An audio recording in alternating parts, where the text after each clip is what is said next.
est là. Amen. Non, notre façon de répondre, alléluia, c'est comme si on ne croit pas. Alléluia. Je crois que le Seigneur est là. Parce que c'est sa parole qui nous le dit. Là où 2 ou 3 s'assemblent à son nom, il est là. Est-ce qu'on peut saluer la présence du Seigneur au milieu de nous? Est-ce qu'on peut saluer sa présence? Amen. Et ce matin, par sa grâce, je vais faire un effort pour ne pas vraiment abuser de votre temps, mais de m'acquitter de mon devoir. J'aimerais vous parler sur l'impact d'une repentance sincère. Au fait, qu'est-ce qui arrive à une personne qui se tourne totalement à Dieu? Qu'est-ce qui se passe? Pour ceux qui écrivent, l'impact d'une repentance sincère. En parlant de la repentance sincère, c'est qu'il y a aussi ce qu'on appelle une fausse repentance. Écrivez. D'abord, la repentance, ça veut dire se tourner totalement à Dieu. Tu suivais un chemin et tu t'arrêtes pour tourner le dos. C'est-à-dire que faire marche demi-tour. C'est comme si que non, tu as pris un mauvais train. Alléluia. Toi, tu habites Torcy, mais tu prends le RAA qui va à la direction de Boissy. Boissy-Saint-Léger. Ça m'arrivait beaucoup, Maman Rose. Je suis à Châtelet comme ça. Alléluia. Parce que j'habitais à Boissy, j'habitais aussi à Torcy. Alléluia. Je prenais les 2 RRA. Alors, je confondais souvent. Et je me raconte, je suis dedans. Alléluia. Et quand je me suis rendu compte que j'ai pris un mauvais train, je ne vais pas continuer ma route. Qu'est-ce que je dois faire? Je dois rebrousser chemin. Je dois m'arrêter. Je dois m'arrêter, sortir du train et prendre l'autre train pour prendre le train que je veux prendre. Est-ce que vous comprenez? C'est comme ça avec la repentance. Nous avons pris un mauvais chemin avec le diable. Alléluia. Et ce chemin-là nous a menés lentement et sûrement vers la perdition éternelle. Et nous avons un jour attendu la voix du Saint-Esprit qui nous disait, non, vous vous êtes embarqués dans un mauvais train. Descendez. Alors nous avons fait demi-tour. C'est ça la repentance. Jésus a commencé son ministère. Il a commencé par la repentance. Il disait, repentez-vous, car le royaume des cieux est proche. Lorsque Jean-Baptiste vient, il continue avec la même prédication. Jean n'avait pas prêché la foi. Mais Jean a prêché sur la repentance. Est-ce que vous êtes là? Amen. Et quand les disciples sont venus, les disciples, ils ont continué avec le même message sur la repentance. Mais pourquoi l'Église aujourd'hui ne met plus l'accent à la repentance? Pourquoi l'Église? C'est bien de me dire que non, alléluia, tu seras bien. Oui, c'est bien, la Bible le dit. Mais nous devons prêcher ce que Jésus a prêché. Amen. Alléluia. Est-ce que vous comprenez ça? Amen. L'impact d'une repentance sincère. Aujourd'hui, beaucoup de chrétiens se répandent, mais ne se répandent pas sincèrement. Parce que du jour au lendemain, ils reprennent leur mauvaise vie. Et la repentance n'est pas le pleur. La repentance n'est pas un simple remords. La repentance n'est pas les larmes. Mais la repentance, c'est une décision qui vient du cœur. Amen. Vous êtes là? Amen. Voilà pourquoi le Saint-Esprit m'a dit, mon serviteur, insiste sur ça. Il y a beaucoup de mes enfants, alléluia, qui se répandent, mais ils ne se répandent pas sincèrement. Est-ce que Judas Iscariote s'est répandu sincèrement? Hein? Non. Vous êtes là? Amen. Pourquoi il ne s'est pas répandu sincèrement? Pourquoi? Hein? Parce qu'après sa repentance, il est parti remettre l'argent. Après sa repentance n'était pas sincère parce qu'il est parti se suicider. Mais tu vas remarquer quelqu'un qui s'est repenti sincèrement, c'était Pierre. Après avoir renié Jésus, alléluia, il a fallu qu'un coq chante 3 fois. Et Pierre commença à pleurer amèrement. Il dit, qu'ai-je fait? J'ai renié mon maître. Alléluia. Pierre se tourne vers Jésus. Est-ce que vous êtes là encore? Amen. La repentance sincère. Qu'est-ce qui arrive à un cœur qui se tourne sincèrement vers Dieu? Qu'est-ce qui arrive? Alors, le Saint-Esprit m'a mené dans ces textes de l'enfant prodigue. Luc chapitre 15. Le Saint-Esprit m'a mené là. Et je crois que nous allons nous entretenir autour de cette histoire qui a plein d'enseignements. Le retour de l'enfant prodigue à la maison. Le retour vers son père. Alléluia. Loin de Dieu, c'est la souffrance. Loin de Dieu, alléluia, c'est le tourment. Amen. Mais lorsque nous prenons la décision de revenir vers le Père, alléluia, Dieu organise une fête au ciel. Amen. J'ai raté quelqu'un. Amen. J'ai raté quelqu'un. Alléluia. Amen. Alors, l'histoire commence par le plus jeune. Dis avec moi, le plus jeune. Le plus jeune. Ils étaient 2 frères.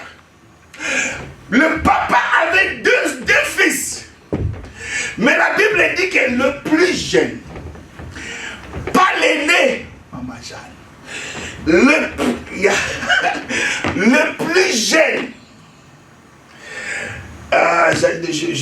Je voulais poser la question entre Shekinah et Serena. Qui est le plus âgé? Je crois que Shekinah va dire c'est moi. C'est Serena. Ah, tu vois, je me suis trompé. Alléluia. Amen. Je me suis trompé, tu vois. Et moi, je croyais que c'est Shekinah qui est le plus âgé.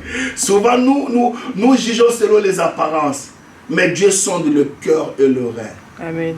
Alléluia. Amen. Alors, la Bible dit que le plus jeune, je ne sais pas par quelle mouche il s'est fait piquer, il vient voir son père, Julia. Il vient voir son père. Est-ce que vous savez que nous avons un père? Amen. Sérieux-vous. Nous avons un père. Amen. Nous avons un papa. Alors, le plus jeune est venu voir son père. Il lui dit, papa, donne-moi la part qui me revient.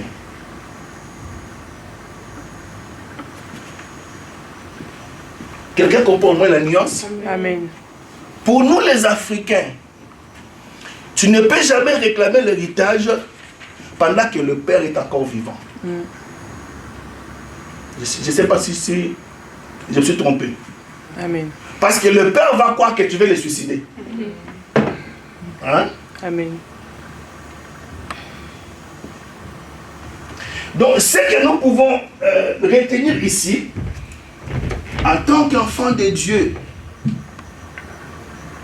nous avons un héritage auprès de Dieu. Amen. J'ai raté quelqu'un. Amen. Je ne dis pas qu'en tant que chrétien, je dis en tant qu'enfant de Dieu. Nous avons bel et bien un héritage auprès du Père. Amen. Oh, on dit, vous ne croyez pas parce que vous ne lisez pas la Bible. Oh. Est-ce que nous savons que nous avons un héritage? Amen. Non, mais votre façon de répondre, non. Alléluia. Amen. Je suis là pour vous dire que nous avons un héritage auprès du Père. Amen. Amen. La seule différence entre notre Seigneur et nos parents, je ne sais pas si ils nous ont même laissé l'héritage, je ne sais pas. Je ne sais pas. Mais la seule différence entre Jésus et nos parents, Jésus est ressuscité pour voir si réellement nous entrons dans notre héritage. Amen. Aïe. Mais nos parents, ils peuvent te laisser des maisons, des comptes bancaires. Mais s'ils partent, il y a la famille qui va venir te combattre. Et même t'arracher ce bien-là. Mais quant à nous, Jésus, il est mort, il nous a laissé l'héritage, il est ressuscité pour voir si nous jouissons de cet héritage. Amen. Amen. Romains chapitre 8, verset 17. Romains 8, 17. Oh! Si nous sommes enfants, Si nous sommes enfants, est-ce que tu peux dire avec moi enfant? Si nous sommes enfants. si nous sommes enfants, nous sommes aussi héritiers. Alléluia. Avant d'être héritier, tu dois d'abord être enfant. Est-ce que tu es enfant de Dieu? Amen.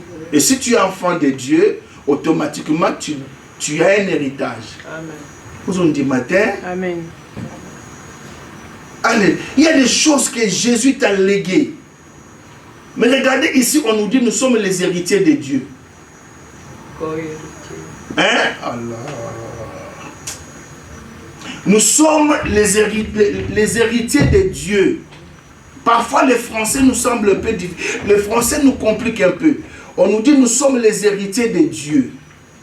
Et les co-héritiers du Christ. Ça veut dire quoi? Ça veut dire quoi? Aidez-moi, je vais prêcher avec l'église. Ça veut dire quoi, Yvonne? Sur ma caboto, yebiango tes passe. Voilà d'où vient notre problème.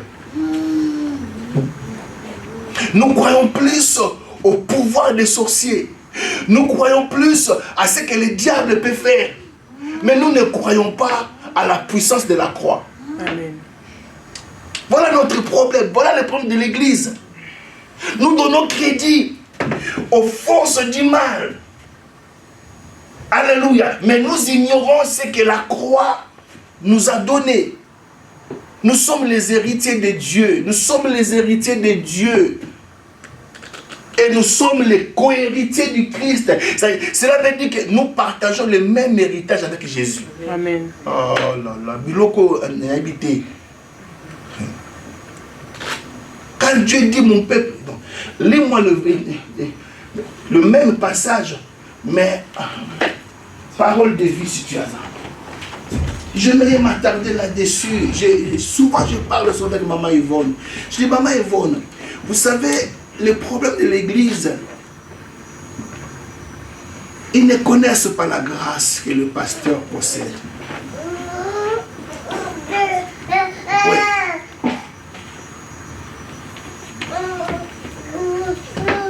Rien que ce verset, ne soyez pas distraits, rien que ce verset, s'il vous plaît, alléluia, ça peut changer le reste de ta vie. Amen. Si tu crois à ça, nous sommes les héritiers de Dieu et les co-héritiers du Christ. Relis-moi Vers son parole de vie. Alors, si nous sommes enfants de Dieu, nous recevrons en partage les biens promis par Dieu à son peuple. Maman Jeanne, vous voyez comment le français, comme il pète. Hein, Shekina. Je vous dis, le problème de l'église, ce n'est pas vraiment le diable. c'est nous-mêmes. Amen. Nous ne croyons pas à la parole. Reprends le français simplifié. Si nous sommes enfants de Dieu, alors, si nous sommes enfants de Dieu,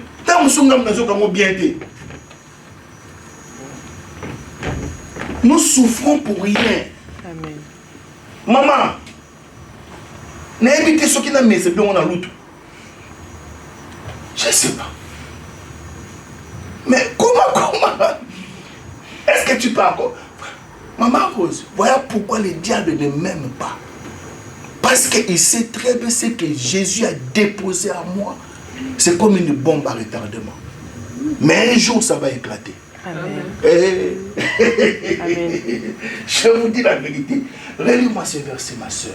alors, Hein? si nous sommes enfants de Dieu, Oui. nous recevrons en partage Si nous sommes, Malembe, si nous sommes enfants de Dieu, nous allons recevoir en partage. On va recevoir quoi? les biens Le bien. promis par Dieu Le bien promis par Dieu à son peuple. à son peuple. Et ces biens, Hein? nous les recevrons avec le Christ. Amen. Donc voilà pourquoi je voulais un peu m'attarder par rapport à l'héritage. Et le plus jeune est venu réclamer son héritage auprès du père. Normalement, le père ne devait pas lui donner. Pourquoi le père ne devait pas donner? Hein? Oui, c'est oui, mais ici, ça veut dire que c'était aussi par rapport à l'immaturité de l'enfant. Suivez-moi très bien. Il y a des choses il y a des biens que Dieu nous a réservés. Mais il attend que nous puissions atteindre la maturité pour en jouir. Amen.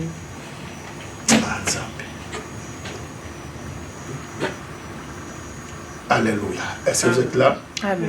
Il y a des biens, Maman Jeanne, que Dieu nous a réservés. Alléluia. C'est comme ma fille Julia. Alléluia. Si je lui donne 1 million d'euros, la bébé Sylvina. Le problème, ce n'est pas qu'elle puisse avoir le 1 million, mais le problème, c'est la maturité. Qu'est-ce qu'elle va en faire? Le problème, ce n'est pas de posséder la gloire, mais qu'est-ce qu'on va faire avec la gloire? Et le problème de cet enfant, il n'était pas mature. La brève année, après avoir reçu l'héritage, où est-ce qu'il part? Vous voyez, Seigneur, bénis-moi. Oh Nzambé, oh Nzambé, oh Nzambé. Et l'héritage, on ne le reçoit pas par la prière ou des jeûnes. L'héritage, nous le recevons parce que nous sommes enfants de Dieu. Ah, quelle prière ce garçon a fait? Quel jeûne ce garçon a fait pour que son père lui lègue l'héritage? Mais le problème est, après avoir reçu l'héritage, où est-ce qu'il est allé? Vous êtes là? Amen. J'ai l'impression de vous ennuyer ce matin. Non. C'est vrai? Sincèrement? Je ne gaspille pas mon temps? Non. Alléluia! Amen. Alléluia! Amen. Voilà pourquoi la Bible dit que Dieu ne tarde pas à l'accomplissement de ses promesses. Il ne tarde pas. Mais Dieu veut voir notre maturation. Dieu veut voir que nous puissions atteindre la maturité. La maturité. Il y a d'autres bénédictions. Si Dieu les place dans tes mains, tu vas tuer d'autres personnes. On les voit. Il faut qu'on te nomme député, ministre. Alléluia. Amen. Tu commences à maltraiter les gens à cause de ton autorité, à cause de ton pouvoir. C'est comme à l'église. Il y a des biens que nous devons recevoir en héritage, mais Dieu attend que nous puissions atteindre la maturité spirituelle, que nous puissions grandir. La preuve année, cet enfant s'est retrouvé. Église, suivez-moi très bien. Manque de maturité. il se retrouve entre les mains des prostituées. Prostituées. Oh là là là là là là là là là là. C'est grave. C'est grave l'église. Je ne sais pas si vous êtes là, je ne sais pas. Amen. Oh non. Est-ce que je peux avancer un peu ici? Amen. Il se retrouve entre les mains des prostituées.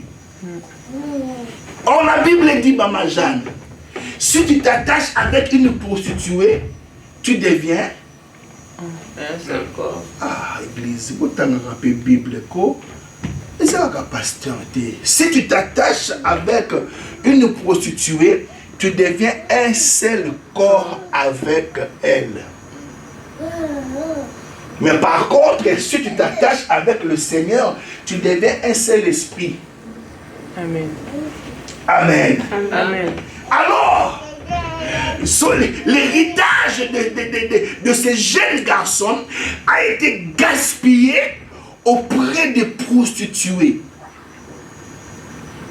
En fait, ici, je vais un peu insister sur une chose là, parce que l'impudicité ou la fornication devient monnaie courante. Entre les jeunes, les gens jouent avec le sexe, mais tu ne sais pas ce que tu perds. Tu ne le sais pas. Alléluia. Amen. Vous êtes là? Amen. Vous êtes là? Amen.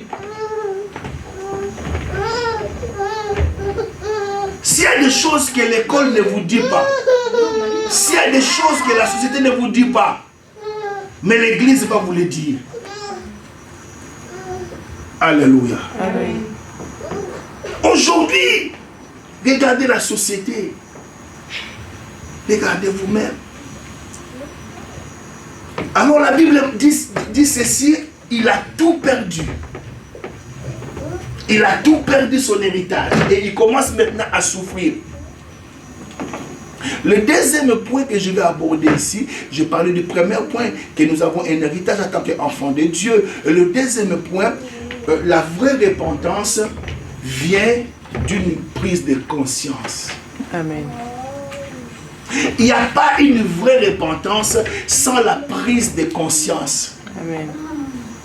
Oh mon Dieu, la prise de conscience, c'est Dieu qui allume un voyage dans ton cœur. Amen. Titi, titi, titi. La prise de conscience vient te faire voir ton état. Comment tu étais et comment tu deviens. Dis avec moi, prise de conscience. Prise de conscience. Non, dis encore, dis prise de conscience. Prise de conscience. La vraie repentance commence par une prise de conscience. Amen. Reconnaître son état. Reconnaître son état. Alors, le jeune dit ceci, dit mais non. Il dit une chose qui m'édifie. Il dit, dans la maison de mon père, même le mercenaire, c'est-à-dire les serviteurs, ils ont la nourriture en abondance. Amen. Mais moi, je crève ici. Dis encore avec moi, prise de conscience. Prise de conscience. Tu ne sais pas ce que le péché vole dans ta vie. Tu ne sais pas. Le péché peut te voler la santé. Et la Bible dit que ce jeune garçon voulait même se rassasier de la nourriture qu'on donnait aux pauvres. Mais personne ne les donnait. Quelle souffrance. Loin de Dieu, c'est la misère. Mais aujourd'hui, je t'en supplie, tu peux revenir à ton Jésus. Amen. Il y a encore de la place. Il dit dans la maison de mon père. C'est que là, il s'est souvenu qu'il a un père. Il a un père. Pourquoi tu souffres loin de ton père? Pourquoi tu souffres loin de, alléluia, de la maison de ton père? Le diable te ment. Tout ce qu'il t'offre là, alléluia, il vise ton âme. Écoutez-moi ce matin. Je ne vous embête pas. Je vous dis la vérité. Alors la conscience commence à venir. C'est comme je suivais un témoignage des serviteurs de Dieu qui s'est converti. Il dit, il était dans un bar avec une prostituée, buvant l'alcool. Et après ça, il devait aller dans un hôtel. Mais ils écoutaient la musique du monde. Mais au milieu de ce bruit-là, de ce brouhaha, sa conscience lui parle. Dis avec moi la voix de la conscience. La voix de la conscience. Alléluia. Amen. Il est à côté d'une prostituée. Alléluia. Mais il attend quand même une voix qui lui dit, qu'est-ce que tu fais là? Et du coup, alléluia, il s'est levé. Il a dit à la personne qu'il était, je vais aller me soulager. Je vais aller dans un petit coin. Il a cherché un chemin. Tout ça commence par la conscience. Amen. La Bible dit, étant rentré en lui-même. Étant rentré en lui-même. Il y a d'autres choses que Dieu permet, au travers même des circonstances, pour que tu entres en toi-même. Amen. Parce qu'il n'y a pas de plus grand que la voix de la conscience. Amen. Dieu nous parle de plusieurs manières, mais il parle à l'homme aussi au travers de sa conscience. Amen. Là où tu es, mon frère, sors de là où tu es. Reviens à ton Dieu. Alléluia. Amen. Alors, une fois, sa conscience lui a parlé, directement, il passe à l'action. Il se lève. Dis avec moi, il s'est levé. Il s'est levé. Après avoir écouté la voix de ta conscience, tu dois passer à l'action. Amen. Tu dois passer à l'action. Il s'est levé. Il dit, j'irai voir mon Père.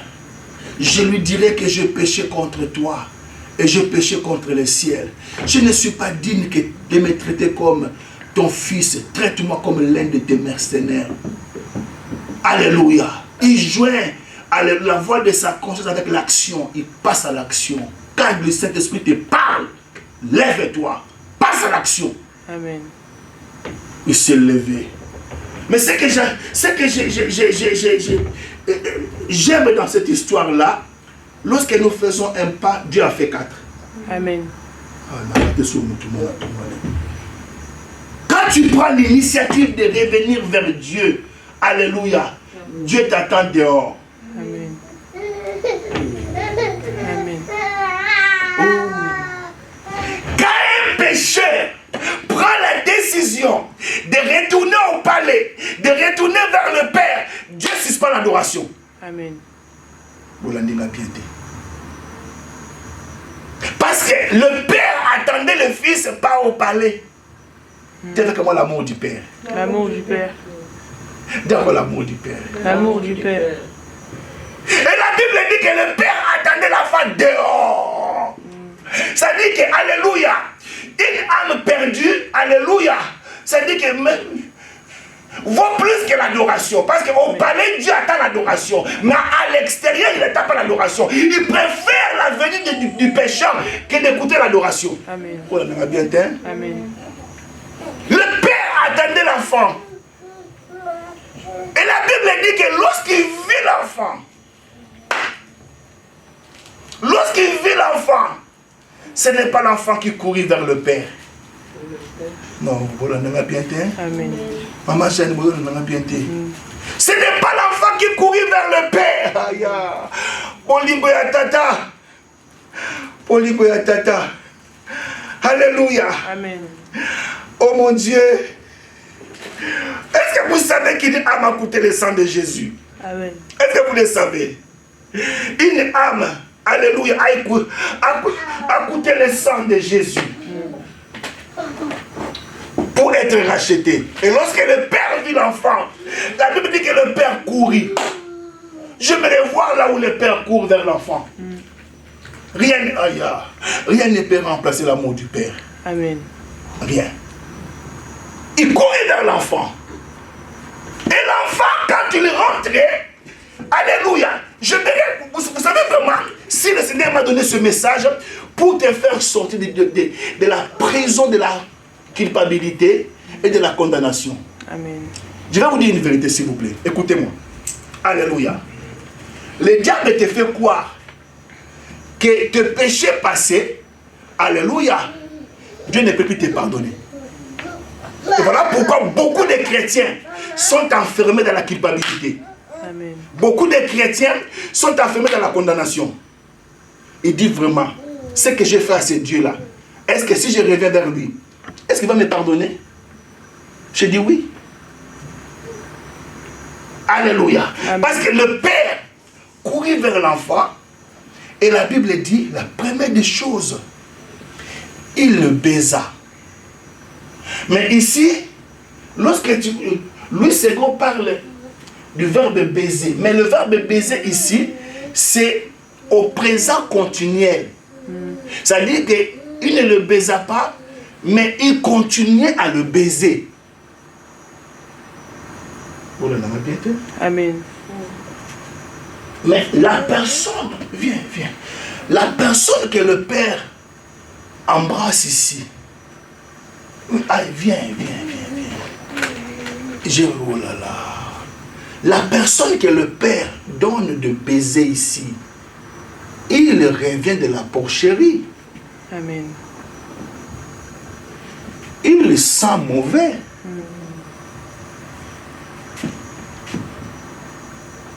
Il vient de sortir avec des prostituées. Comment le Père peut le baiser? C'est là que j'ai compris, Maman Rose. Rien au monde ne peut remplacer l'amour du Père. Amen. Rien. Peu importe le mal que tu as fait, si tu reviens à ton Père, il va t'accueillir. Amen. Alléluia. Amen. Alors, le troisième point que je vais aborder ici pour terminer ma prédication de ce matin, ce qui arrive maintenant lorsque nous tournons sincèrement vers Dieu, lorsqu'on revient vers le Père de tout son cœur, de toute sa pensée, de toute son âme, la première des choses que Dieu fait lorsque le pécheur revient vers lui, la première des choses chez Kina, Dieu change ses vêtements. Dis-le comment vêtements? Vêtements.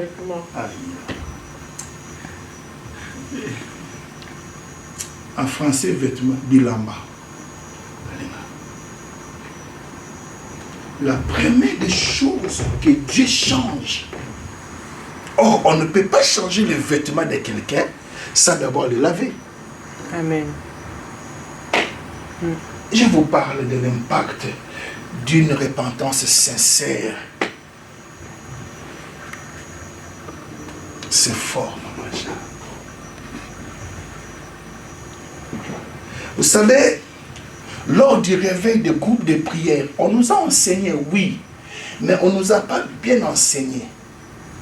On nous a montré la puissance de Dieu, oui. Alléluia. Mais on nous a plus focalisé vers les œuvres du diable. Au lieu de nous montrer la puissance de Jésus. Vous êtes là? Amen. Vous êtes là? Amen. Et à cause de ça, beaucoup de chrétiens se sont enfermés dans la culpabilité et dans la condamnation. Ils n'arrivent plus à sortir. Lorsque nous revenons à Dieu, la première des choses, Dieu nous enlève les vêtements en lambeaux. Dieu dit comment vêtements en lambeaux. Vêtements en lambeaux. Parce que quand l'enfant est rentré, il avait des vêtements, oui, mais des vêtements déchirés. Qui est l'image de sa propre justice. On ne revient pas à Dieu avec sa propre justice. Parce que la Bible dit que toute notre justice devant Dieu, c'est comme des vêtements en lambeaux. Amen. Dieu veut nous voir au travers de sa... My God, je l'ai même roulé. Dieu veut nous regarder au travers de sa propre justice. Amen. Voilà pourquoi il commence à enlever bilamba wana ya salité. Justice ya mutu. Alatisie elamba ya Yesu. Amen. Alatisie Christ, qui est l'image de la justice de Dieu. Et la Bible dit que Christ est notre justice. Amen. Quand Dieu nous regarde, il nous regarde au travers de la justice de Jésus. Amen. Voilà pourquoi la Bible dit il y a maintenant donc aucune condamnation pour tous ceux qui sont unis à l'église. Non, en Christ Jésus. Amen. Quand Dieu regarde, voilà pourquoi c'est important l'église, c'est que je vous enseigne ce matin. La première des choses, alléluia, c'est le vêtement de la justice. Amen. C'est le vêtement. Et que symbolise aussi le vêtement? Le vêtement symbolise la justice, comme je vous ai dit. Le vêtement symbolise aussi le salut. Le vêtement symbolise aussi la délivrance. Amen. J'arrive. C'est important. Écris ces choses parce qu'un jour tu vas les prêcher ailleurs. Même au Canada.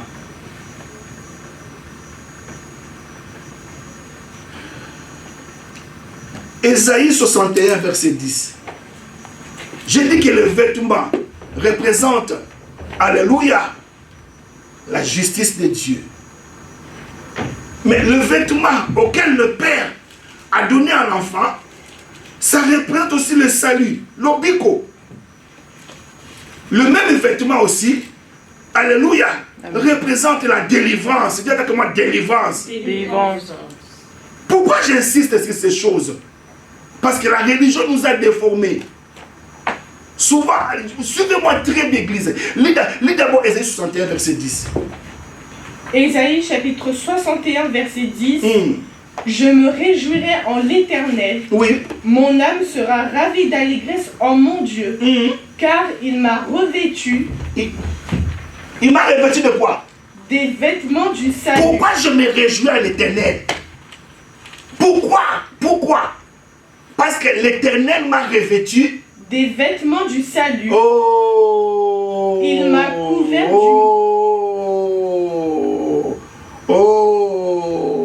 Jésus, Jésus. Je me réjouirai à l'Éternel car il m'a revêtu, alléluia, de vêtements du salut. Or, le salut, je vous ai dit ici, c'est un paquet. Amen. Le salut, c'est l'ensemble des choses. Dans le salut, il y a la guérison. Dans le salut, il y a la sécurité. Amen. Dans le salut, il y a la protection. Amen. Dans le salut, il y a la santé divine. Amen. Le salut, c'est tout un paquet. Et dans ma zone, alléluia, ce vêtement ici, il lui revêt Christ. Non, vous ne me comprenez pas bien. S'il vous plaît. Soyez avec moi, je vais terminer. Alléluia. Amen. Est-ce que vous vous souvenez de parabole de noces? Oui. Quand le roi avait donné l'ordre à ses serviteurs d'aller prendre les estropiés, le paralytique au carrefour pour qu'ils remplissent la maison était bien remplie. Mais quand le roi est venu, il a trouvé un jeune homme qui n'était pas conforme. Il dit, mais comment tu es entré ici? Comment? Parce que le jeune homme n'était pas un habit.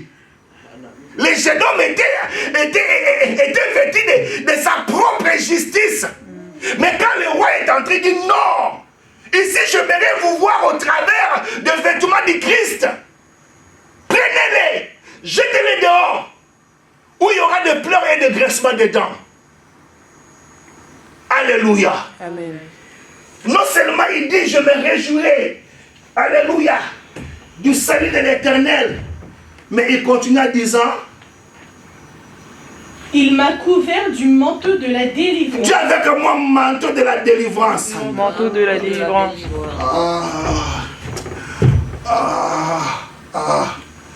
Alléluia. Amen. Alléluia. Amen. Ça, ce sont des choses spirituelles que l'Église doit comprendre. Lorsque nous revenons au Père, il nous donne le vêtement de la justice.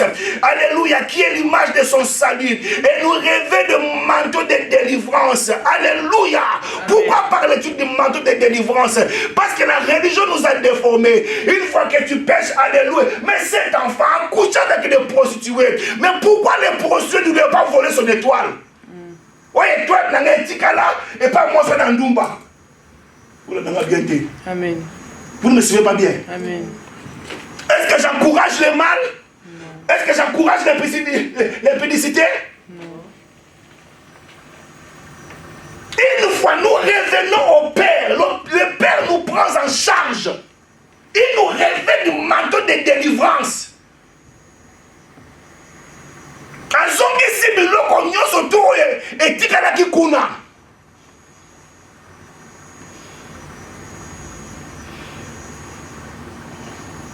C'est ici que le Kirdam, voilà pourquoi je vous ai dit, un groupe de prière nous a enseigné, mais nous a pas bien enseigné.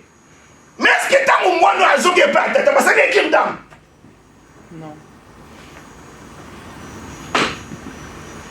Pasteur, qu'est-ce que tu nous prêches ce matin? Est-ce que le Père lui a fait le Kirdam? Obima n'a pas si boni. Tangela n'a pas si Obima n'a bango. Est-ce que papa tout dit comment va prostituer? Papa Salini? Hein? Qu'est-ce que le Père a fait? Mais je répondez-moi. C'est important. C'est ici que la religion nous a enfermés. Il a embrassé. Il a changé les vêtements. Il a mis le manteau de la délivrance. Ah oui! Maintenant, il regarde l'enfant au travers du Christ. Non, voilà, on a bien dit. Maintenant, verset Moussous, toujours par rapport aux vêtements. Et Église. Vous êtes le plus heureux, vous, qui écoutez ces choses ce matin. Vous êtes heureuse. Romains chapitre 13, verset 13 à 14. Romains 13.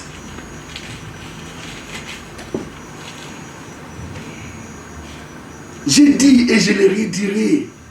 Quel héritage dois-je laisser à l'Église et à mes enfants biologiques? Je vous laisserai que Jésus. Je vous laisserai Jésus. Je disais que je vous laisserai Jésus. Amen. Romains chapitre 13, verset 13 à 14. Vous êtes encore là ou je vous ai perdu? Amen. Vous êtes fatigué ce matin? Non. Waouh. Si vous voyez le diable combattre quelqu'un, alléluia, c'est que la personne la dérange son royaume.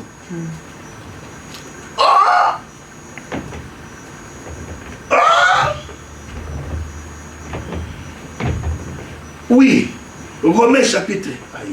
Romains chapitre 13, verset 13 à 14. Marchons honnêtement, comme en plein jour, loin des excès et de l'ivrognerie, de la luxure et de l'impudicité, des querelles et des jalousies. Ça dit que quand nous revenons au Père, le Père nous pardonne. Maintenant, il nous montre comment devons-nous vivre. Comment devons-nous...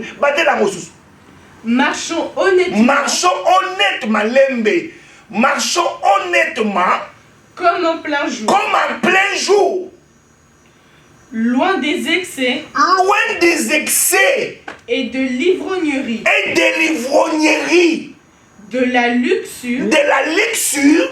Et de l'impudicité. Et de l'impudicité. On a appris le français au bled, on ne comprend pas bien. Prends parole de vie. Quand on parle de luxure, on ne comprend pas bien luxure. Non mais est-ce que tu comprends luxure? Oui, luxure.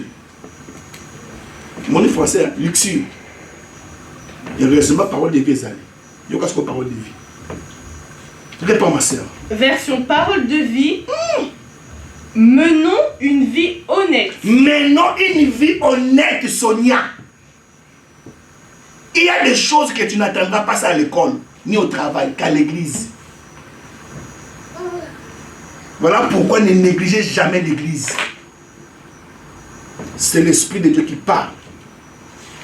Continue, ma soeur. Comme en plein jour. Comme en plein jour. Évitons de trop manger. Évitons de trop manger. Quelqu'un m'a dit, pasteur, tu as pris du poids. J'ai dit, oui. Tu as raison. Je dis, mais alors, je commençais à réfléchir. J'ai dit, mais parce que je mange après 20 heures. Quand je finis mon travail à 23 h, minuit, tu manges, tu dors, tu vas prendre du poids. Quelqu'un m'a dit, évite de manger après 20 h. Si tu veux manger, mange à midi, 13 h. Le soir, tu prends des salades. Tu as vu comment salade? Salade.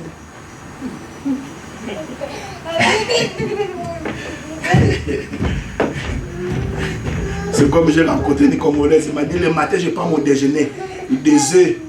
À midi, je prends la semoule avec le macayab. Et le soir, je mange la semoule.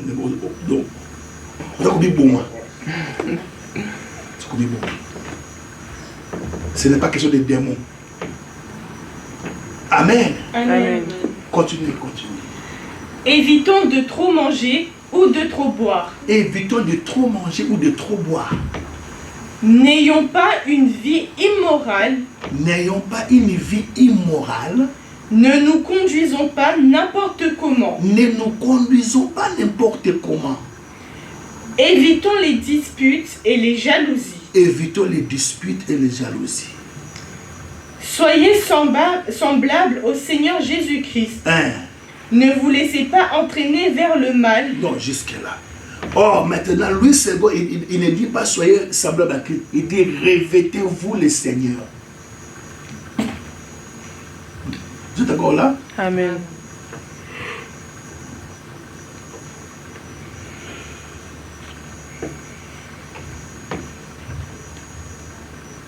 Je vais terminer avec les choses auxquelles le Seigneur fait. Je vous dis, la première chose que Dieu fait quand nous revenons à lui, il nous change de vêtements. Amen. J'ai expliqué le vêtement. Deuxième des choses, Maman Rose, qu'est-ce qu'il fait? Il traite une alliance avec nous. Dis avec moi, alliance. Alliance. C'est important. Mais je ne vais pas vraiment entrer, rester là longtemps. Parce que le fils, quand il est rentré, il n'avait pas l'alliance.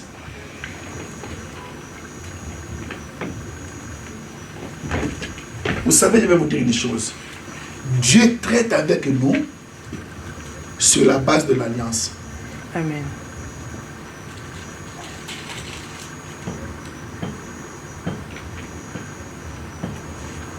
La deuxième des choses, le père prend l'enfant et lui met une bague d'alliance. Il dit maintenant, nous sommes en alliance avec toi. Alliance. Il y a des choses que Dieu va faire. Est-ce que vous savez que nous sommes en alliance avec Dieu par le sang de Christ? Amen. Il y a des choses que Dieu va faire parce qu'il y a une alliance. Alléluia. Amen. Première chose, il change les vêtements. Deuxième chose, il lui met une anneau. Troisième chose, il lui donne des souliers. Dis avec moi, souliers. Souliers. Ah, dis encore souliers. Souliers. Et qu'est-ce que symbolise les souliers ici? Les ailes de l'évangile. Amen. Alléluia. Amen. Il dit, maintenant, je t'ai pardonné. Je t'ai changé les vêtements. Alléluia. Amen. Et tu es en alliance avec moi. Va dire au monde que je suis vivant. Va témoigner mon amour avec le monde qui meurt. Église, aïe.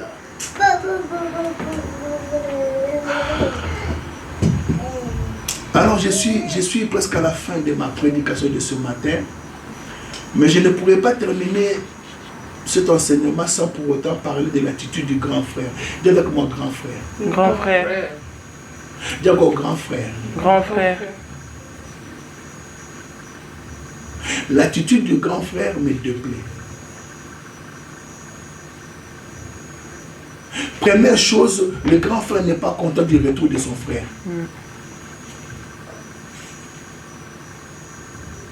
Ah! Dis encore grand frère. Grand frère.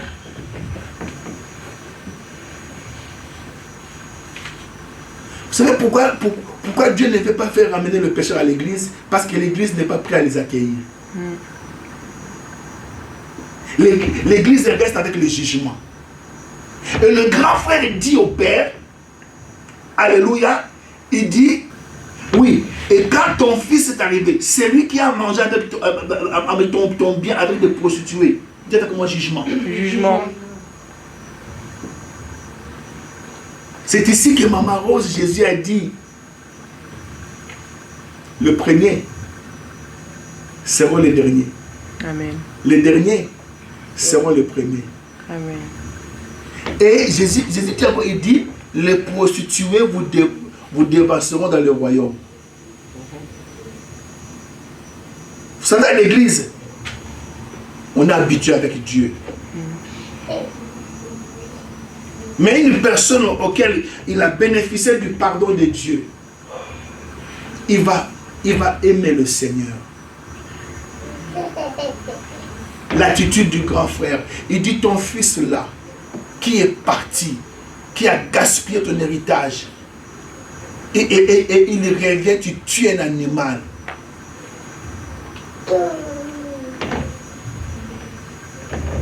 Deuxième chose que je déplore à ce grand frère,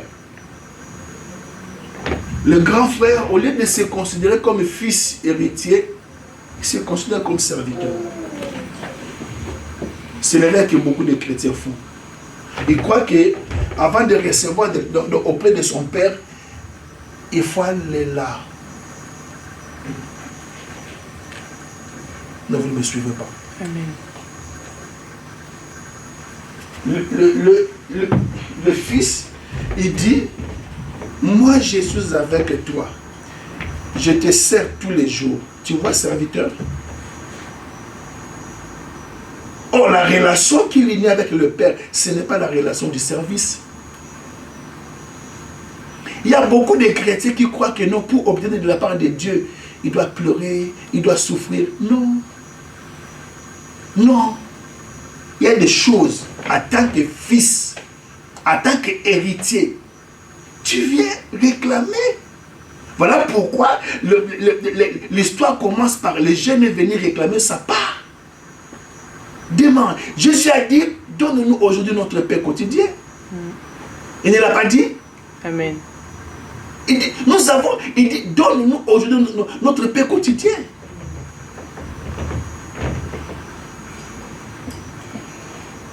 Alors,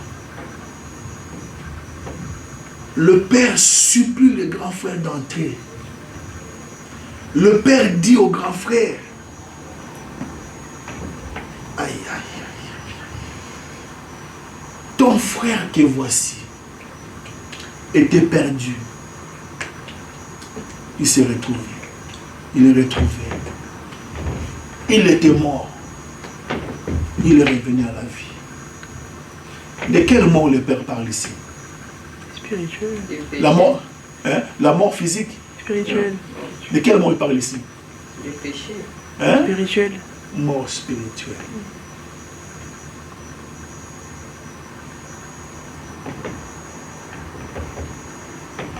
Après, il enlève l'idée du grand frère. Il dit non. Tu es mon fils. Ce que j'ai.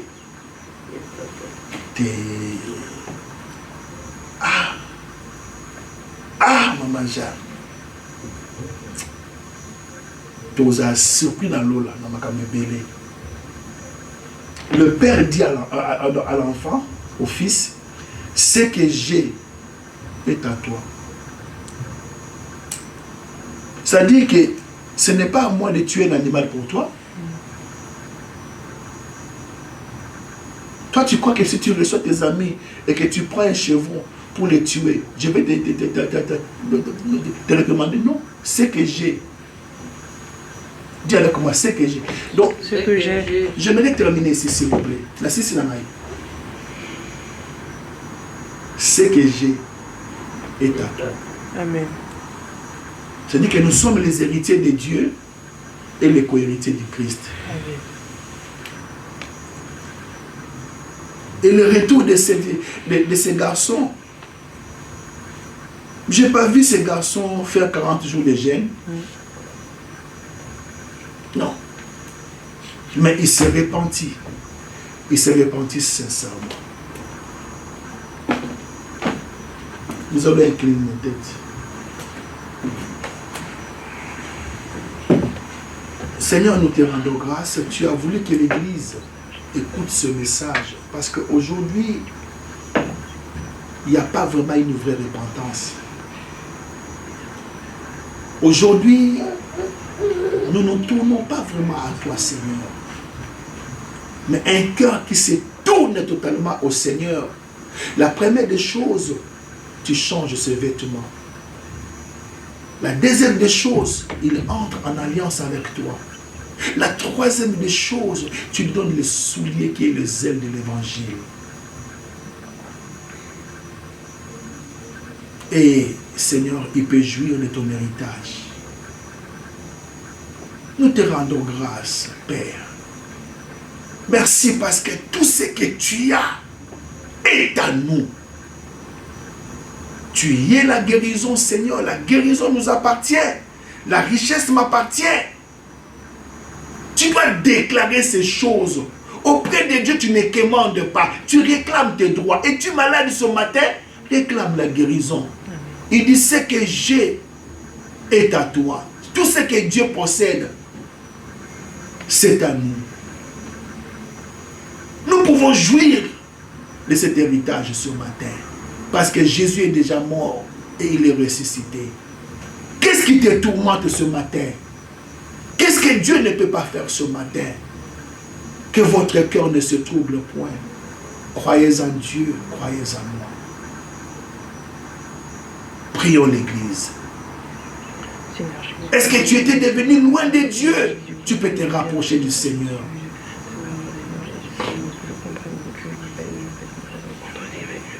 Est-ce que tu as quitté la maison du Père qui est l'Église? Il dit ton frère que tu vois ici était mort et il est revenu à la vie. Mais il parlait de mort spirituelle. Beaucoup sont morts spirituellement. Mais lorsque nous revenons au Seigneur, nous retrouvons la vraie vie. Père, bénis ta parole. Saint-Esprit, je t'en supplie, que cette parole résonne Seigneur, attentivement dans mon cœur. Que cette parole résonne en moi, Seigneur. Que cette parole, oh Dieu, me donne encore la conscience, oh Dieu, d'avoir une bonne conscience que beaucoup ont perdu. Bénis, Seigneur, ton peuple qui a accueilli cette parole dans leur cœur. Continue à nous parler, Seigneur, même dans nos sommeils, oh Dieu. Si on était loin de toi, Père, nous voulons nous réconcilier avec toi. Car dans la maison de ton Père, il y a plusieurs demeures. Au nom puissant de Jésus. Amen. Que Dieu bénisse. Quelqu'un est béni par cette parole. Amen.